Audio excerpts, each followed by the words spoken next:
शी शी काय मला हे हल्लीचं जग. सासूची मुळीच किंमत उरली नाही.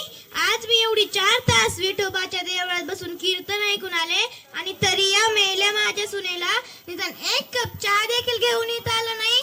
अगैर वे बेशरम कुठली, ऐकू येते की नाही तुला?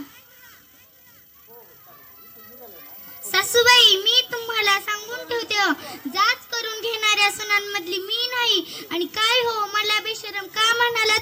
माझे नाव चांगले रमा आहे आणि तुम्हाला बेशरम म्हणण्याचा अजिबात अधिकार नाही, समजलं? अगं मग तुला इतकं सुद्धा समजत नाही की दमून आलेल्या सासूला आल्या आल्या 1 कप चहा तरी द्यावा? काय मोठा पराक्रम करून नाही आलात तुम्ही. मी जेव्हा दमून नोकरीवर येते तेव्हा तुम्ही 1 ग्लासभर पाणी सुद्धा देता का? मग जी सासू आपल्या सुनेला 1 ग्लासभर पाणी सुद्धा देऊ शकत नाही, मग त्या सासूने आपल्या सुनेकडून चहाची अपेक्षा का हो करावी? तू आज मला उलट बोलायला लागलीस. तुला काय वाटलं तू बॅरिस्टर झालीस? माझ्याबद्दल नको नको ते बोललेले मला खपणार नाही. आणि तुम्हाला वाटत असेल असं बोलल्यावर रडेल, गप्प बसेल, पण विसरू नका, तुम्ही जरी खट्याळ सासू असाल तर मी ही नठा सून आहे. भवानी, तुझ्याकडून हुंडा न घेता या घरची सून केली हे तुझे भाग्य समज. माझे भाग्य नव्हे तर ते माझ्यासारखी सून मिळाली हे तुमचे भाग्य समजा. आणि तुम्ही बिनहुंड्याची सून करायला तयार नव्हता तेव्हा ह्यांचाच हुंड्याला विरोध होता, त्यामुळे मी ह्या घरची सून झाली. नको ग बाई, मी आपलं उगाच काहीतरी बोलले, खरंच चुकले ग.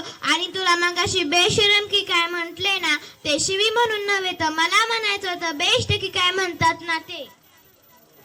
हा, बेस्ट म्हणजे अतिशय चांगले. आहेच मी चांगली सून, हो की नाही?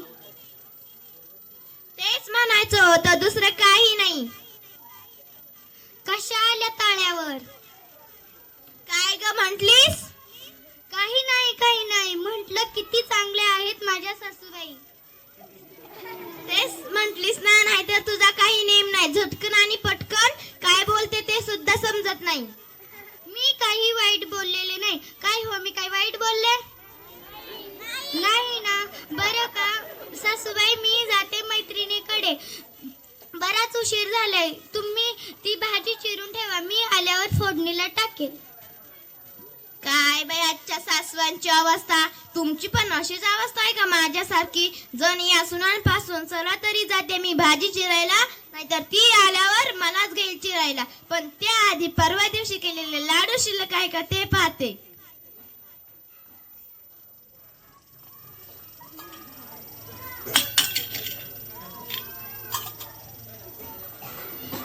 गुपचूप चोरून काय खाता? कुठं काय अगं, पण तू इतक्या लवकर कशी परत आलीस? मी जिन्यावरून खाली उतरल्यावर मला कशाचा तरी पडण्याचा आवाज आला. मला वाटलं की सासूबाईच पडल्यात का काय, मग मी तशीच परत आली. आणि ते तुम्ही चोरून लाडू खाताय, काय हवरटपणा कराल हो? अगं रमे, तुझं बाहेर गेल्यावर रक्ष कशाला घरात? मी काय घर कुठे घेऊन जाणार आहे? तुम्ही चोरून खाता हे मला माहित आहे ना, त्यामुळे माझं लक्ष सारखं मागे असतं.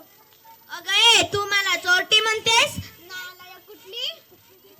ओ सासूबाई, तुम्ही तुमची सीमा विसरताय, पण विसरू नका आजच्या सुना जाग्या झाल्यात. अगं मी तुला घाबरेल, पण लक्षात ठेव, जिथं सासवा सुनांना जायला घाबरत नाही तिथं मी तुझ्या धमकीला काय घाबरू? सुनेला जाणाऱ्या सासूला माझ्या समोर आणा, नाही तिचं थोवट फोडलं तर नावाची रमा नाही मी. अगं हो, एवढे संतापतेस कशाला?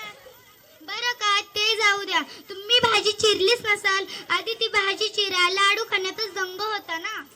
मी नाही भाजी चिरणार. तुझी तू भाजी चिर, नाही तरी तू कुठे जाणार आहे आता मैत्रिणीकडे? मी पण नाही भाजी चिरणार. मीही नाही चिरणार. राहा उपाशी. उपाशी का म्हणून राहू? मला काय माझ्यापुरतं स्वयंपाक करता येतो म्हटलं. करा आणि खुशाल का. आम्ही दोघे जातो मनीषा हॉटेलमध्ये. बाय. नको काय रवा, थांब, मला माहिती आहे तू माझं आणि मी तुझं ऐकणार नाही. आपण दोघी मिळून जेवण करूया आणि जेवूया. म्हणजे तुम्हाला पटलंच की तुम्ही जरी खटाळ असलात तर मी ही तितकीच नाठाळ आहे. Entrone. हा